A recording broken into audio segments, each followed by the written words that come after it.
episode 1. Alright, you guys, so I know you've been wanting to get to know more about me, and yeah, I really want to share who I am with you and my journey and the things I believe in and what's beyond the music, like how does the music even get made. So yeah, that's what we're gonna go over today. So I have a bunch of questions. Alright, okay, here we go.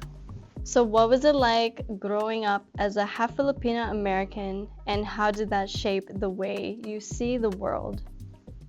I remember in school growing up, and I just always felt like I never fit in because of how I looked, and not just that, but knowing that I'm biracial, and in our schools, like this was middle school, and I just remember like everyone hung out based on their race.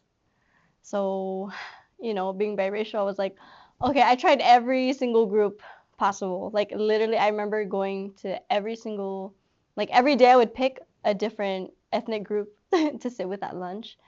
And yeah, just feeling so not a part of something. And so I just always felt this feeling of like never belonging. And it was hard. It was definitely hard. Yeah, I feel like it still is hard sometimes. How present was Filipino culture in your home? In my home, it was like, it's just my parents and I. My mom had probably like the strongest influence, right? My dad is American. He's German American, like third generation. But my dad, like, he learned some Tagalog from my mom, and they would eat the Tagalog food, Filipino food, and everything, and my mom would cook.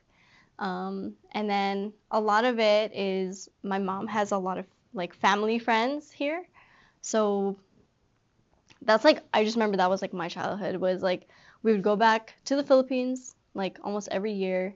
Here in Las Vegas, growing up, like yeah, we had a bunch of family parties, karaoke, lumpia all day, adobo everywhere, like everyone's dancing, everyone's singing, like it was just such a good time. And then, right, being a small kid, you hang out with all the other small kids. I just remember that was like my life for up until I was like a teenager, always being around family friends.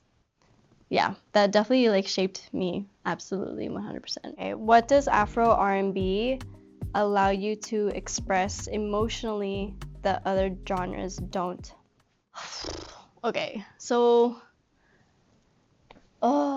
so I've been listening to Afro music since I was like in my late teens, and I just remember listening to this music like I always dancing, like something about it is just so healing and so spiritual, and I feel like I'm able to like go deeper into myself and feel all these things like maybe I'm not dealing with, or like processing memories, and it's like a psychological cleanse for me when I hear like Afro sonics, Afro rhythm, and combining it with the R&B, right? Because that helps you. That's like you're singing and like you're expressing so much when you're singing R&B. Like there's so much emotion, there's so much feeling, there's so many notes, and like combining that together, it's like your mind, your body, and like your soul are just like in it together. It's just always been my dream to like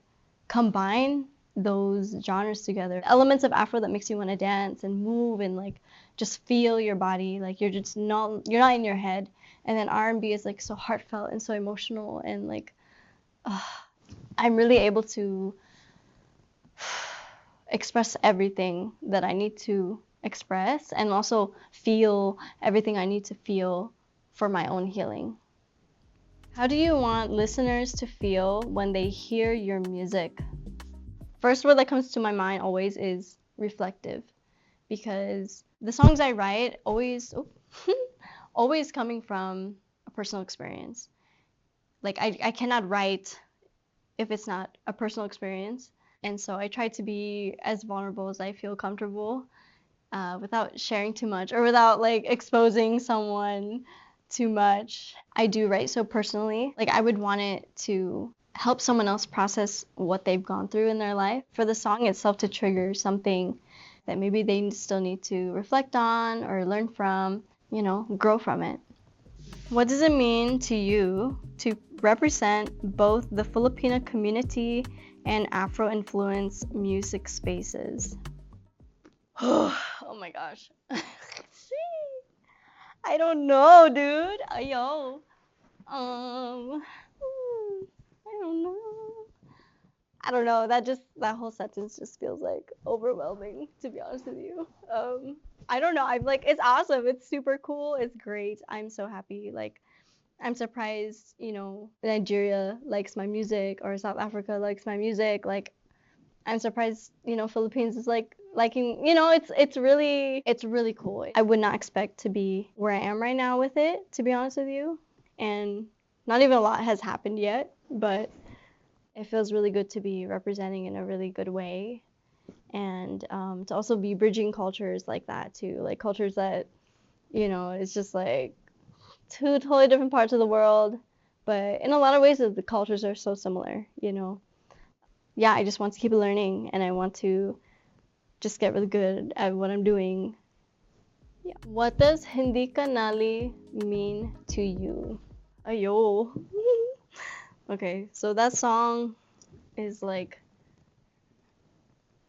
I, I freaking love that song. It's definitely my favorite song I've made so far.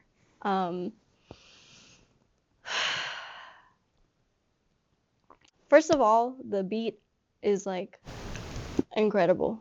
I love the beat so much. I could just listen to the instrumental and just like vibe out, like the amapiano, the log drum, like it's great. I love it so much.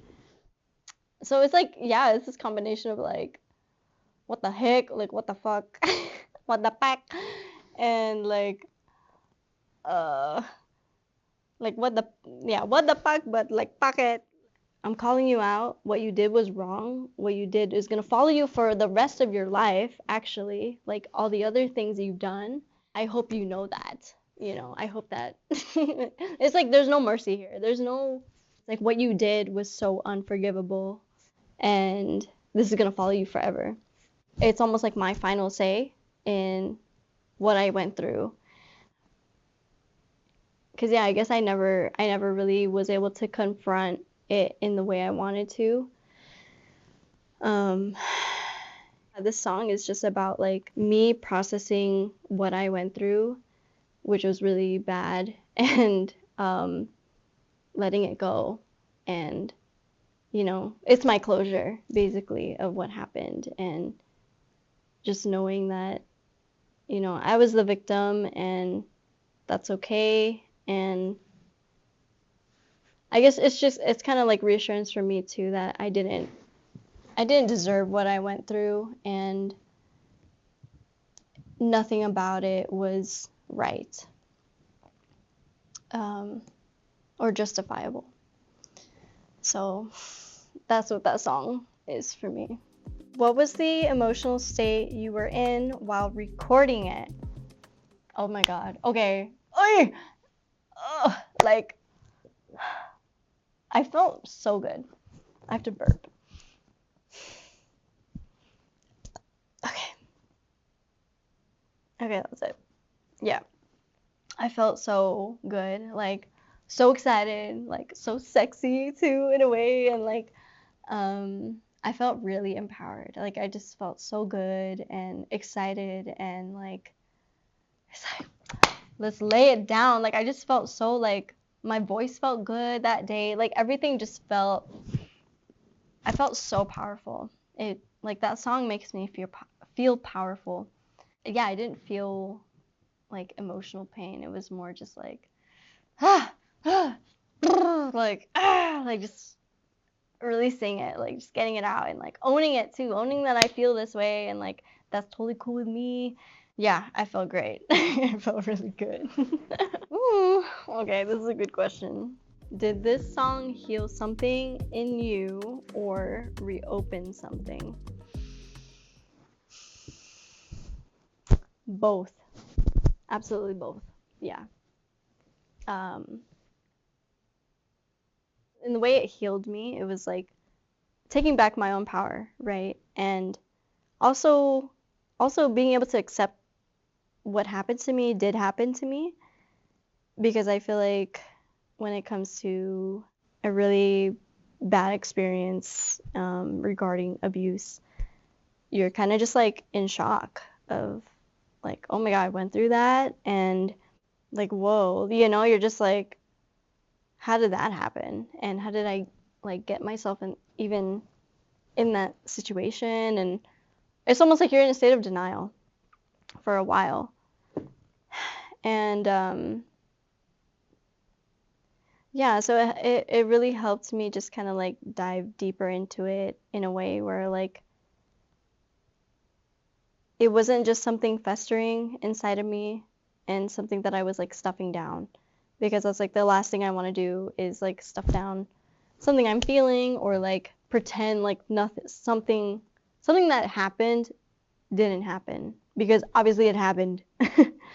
And I'm really big on just like being able to process things I go through in a good way, in a healthy way, and get all my feelings out so I can just move on and um, think clearly in my life and learn from what I went through too, and make sure it never happens again. So yeah, I feel like that's the way it healed me. I definitely feel like I can trust myself more because of what I went through. Yeah, I guess the way it like reopened things was just like it's just like triggering the memories. um,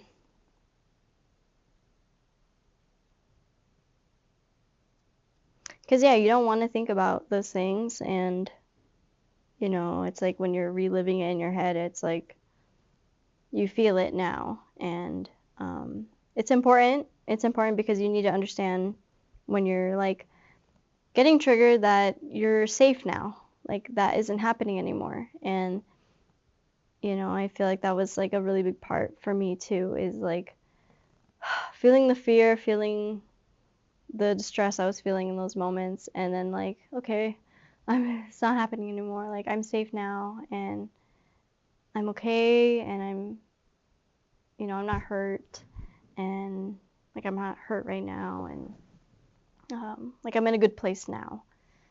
So it's just kind of, yeah, like feeling grateful for myself for just like getting out of it, being able to save myself from it, if that makes sense. Yeah. Gosh, it got so deep in here. Yeah. Are you someone who writes in the moment of heartbreak or after you've processed it?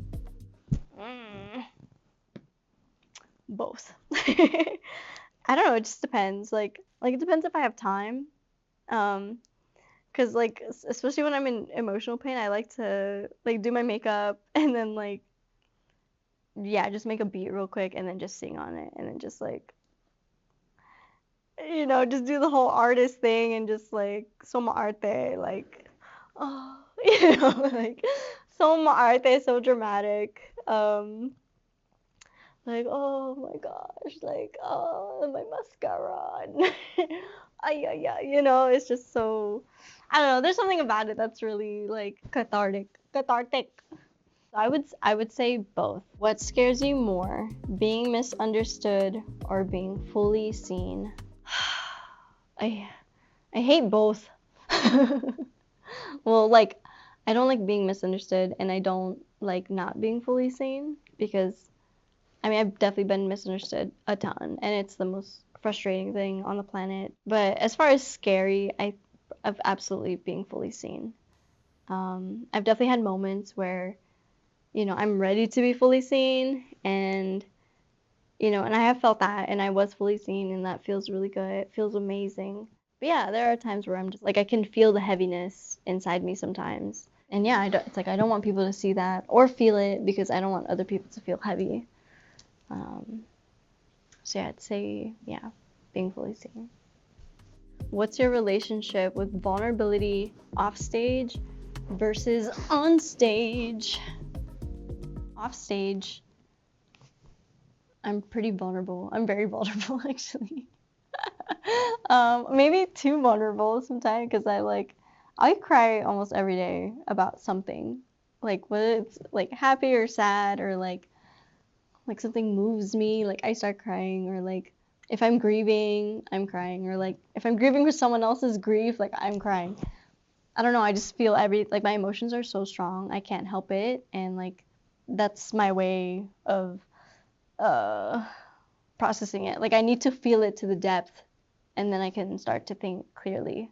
Because if I still feel the feeling, like it's just gonna take over. Yeah, on stage, I don't know, like okay, so like even right now, I feel like I'm being as vulnerable as I can with you. Um, Obviously, if I was like talking to you face to face, it'd be different, right? Because I'd be able to like bounce off of like what you're saying and your facial expressions. My goal like is to connect and for you to feel connected to me and more than just like my music, right? Yeah, I don't know. I guess I just try to do my best, and I also try to direct it in a way where I want people to feel like, I'm your friend. Like we can hang out and, um, and you can be honest with me too, about how you're feeling because that's how I operate. And like I just want to connect with other people who also want to be honest about their feelings. So, yeah. What do you do when you doubt yourself? Cry. I don't know, panic. As confident as I am in myself, I do doubt myself a lot. And it's like, I don't know, I think that's just something I've learned over the years is like, no matter what, my mind is always going to find something wrong. And my mind is always going to doubt myself. No matter what decision I make, my mind is always going to second guess itself. And that's just the nature of my brain. And I'm sure a lot of people's brains operate that way. It's a survival mechanism. It's to protect you. It makes sense. It's survival instinct. Um, oh, oh, the Joa is calling. Hi. Hello. Hi, I'm doing my interview right now. Oh, I'm sorry. You're good. Do you want to say I thought anything? you'd be done. I thought Oh, you'd be done no. by now. No. Oh, No. I have like a few more questions left. oh, okay. Okay. Well, enjoy the rest of your interview. Okay, thank you. Love Okay, you. I'll call you when I'm done. All right. Bye. Okay, Love you. bye. I love you too. Bye. Okay. It's natural for doubt to be there. And the truth is like you're never really going to find out what's right for you until you try it. That's the way I look at things. Um, so there's no point in like trying to predict the future or like giving yourself hell, like anxiety about is this the right thing? Is this the wrong thing? Like you will feel it.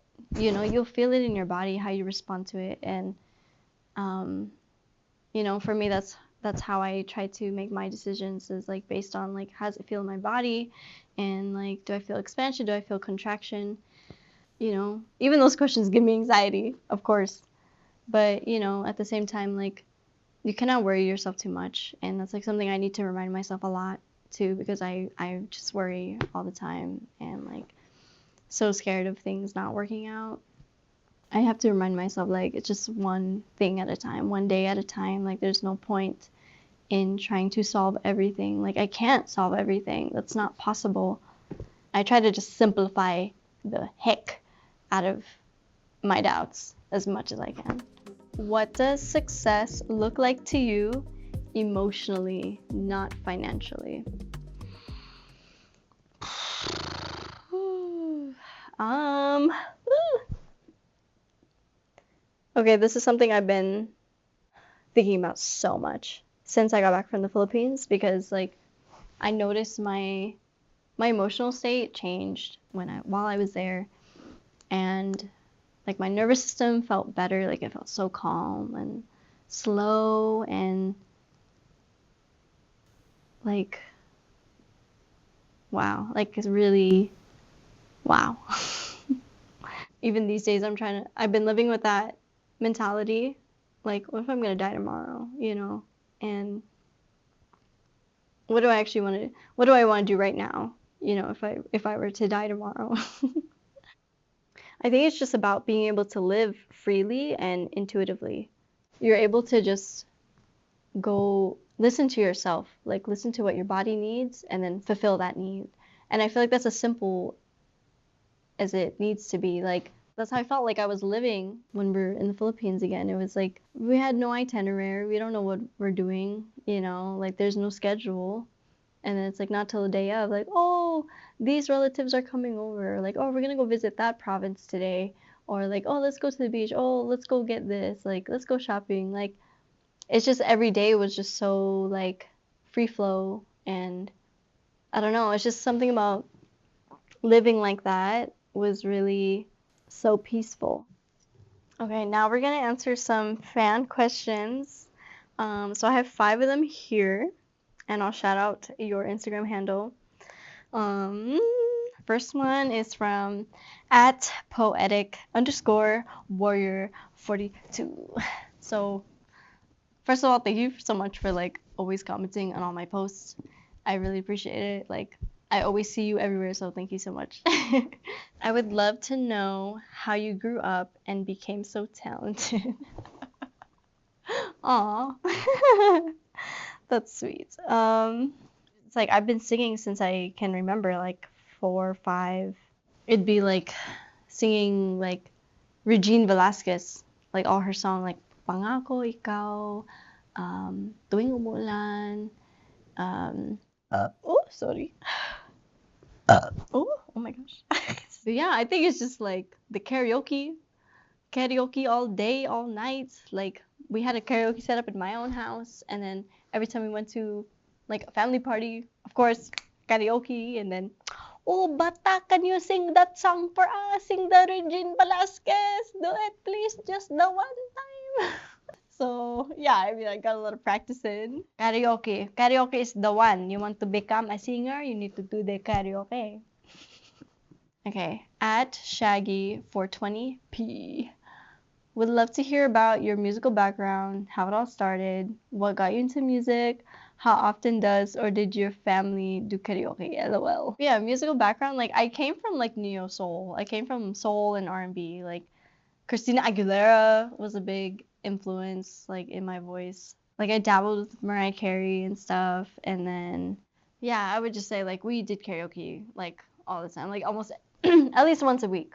Absolutely. And like I remember so many times like my mom like she'll be cooking and then she'll be like, "Okay, let's do karaoke." Like just out of nowhere, or like I'm upstairs in my room and then I just hear someone singing downstairs, and then there you have it. My mom is just like, "Sweet Caroline."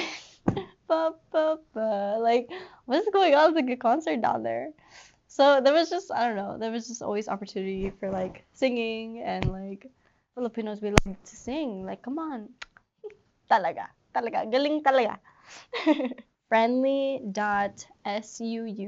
Sue asked, what do you love the most about yourself? What do you love the most about yourself? I guess something I get a lot is like people feel like I always get like you make me feel really comfortable, or like I feel like I can talk to you about anything, or you're so funny. Like I think just being able to make people laugh is like the biggest flex. Like when someone makes me laugh, like oh my god, it literally it does everything for me. Like it's just that reminder like oh, life's not that serious and life's not that bad either, and even if it is, like at least we can laugh at it. So I would say like the ability to make people feel comfortable and safe, and like being able to make them laugh and like feel happy for a second. um yeah. Fan question of the day is oh my god, Asnoragadio. Who is your favorite artist across the world? Who inspired you the most? Oh, I can't even answer this question, dude. mm.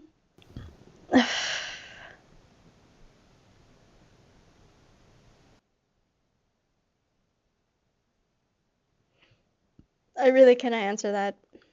If anything, I'll be maarte. I'll be, ay nako, myself. I really enjoy what I make, and I really love what I make. Yeah, so I'd say kaya. Kaya. Kaya mo yan. Kaya for sure. Kaya talaga. Kaya, kaya. Okay, guys, thank you so much for listening. Yeah, tuning into this and being a part of it. And I really appreciate you being here and supporting me. And I hope you got to know more about me. Let me know if you have more questions. Leave some comments below. I'll shout you out in the next video and we can talk about it. And yeah, I'm super excited to do this again. This was so nice. Yeah, just thank you so much. Salamat po. Maraming salamat po, kababayan. I appreciate you. Love you. Mahal kita. If you didn't notice, like, do you see that? Like, it's so cute. Like, for real. Okay, if you don't know what this is, I'm sure a lot of you do, but some people don't. But it's the Philippine sun, like that we have in our flag, and it's like in a pillow. And it's like, it's so soft. It's really nice. Like, it makes me feel really, I don't know, really happy. And like, this is the cutest thing I've ever seen in my life, to be honest with you. I showed this to my mom, and she just got so kalig. Like, I feel so kalig from this. You know what I mean? Kalig talaga. Like, so much, sobrang kalig. Like, just give me kalig. Yeah, I don't know. There's something about it that's just like, this is so freaking cute. So freaking cute. So yeah, also if you wanted to get one of these, I have a link below. They're called kapwarug.com, I believe. And thank you so much, Kapwa Rug, for sending one for me. This is so awesome. I love it so much. So thank you so much. I will catch you on the next episode of Kanlungan ni Kaya. Send me those questions, and yeah, I can't wait to talk to you again. Okay, ingat! Ingat po! Bye! Uy! Okay, let me just... Okay. And mabuhay!